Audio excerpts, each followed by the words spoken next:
Alrighty, y'all. I made my first sourdough loaf, and it was not disappointing, but it wasn't like, oh my gosh, I did it either.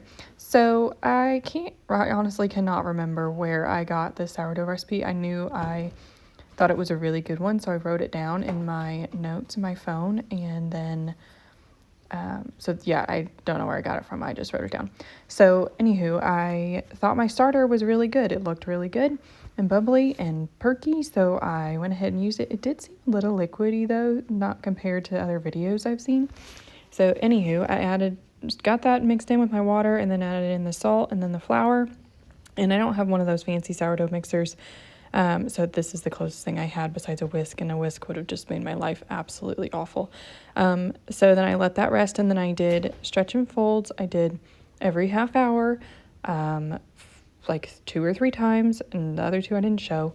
But then I warmed up my Dutch oven in a 400-degree oven while it just preheated. And then I could not figure out why the heck everybody else's sourdough just falls out of their bowl. Oh, I let it proof for like 12 hours also after I did the stretch and folds. I forgot about that. But yeah, mine did not fall out of my bowl like that. I just had to pull it out. So let me know what I did wrong.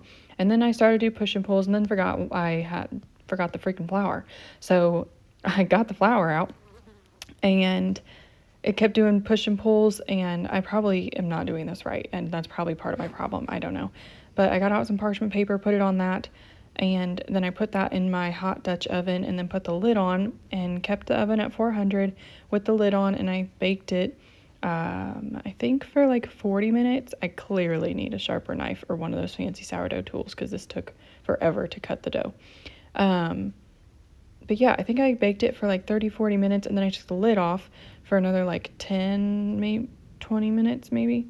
And then I let it rest for about 20-30 minutes before I cut into it. And I mean, it doesn't look bad. The bottom was kind of hard though, and it was dense, and it was not as fluffy and full. It was kind of flat on the top. So yeah, let me know what you think my sourdough issues are.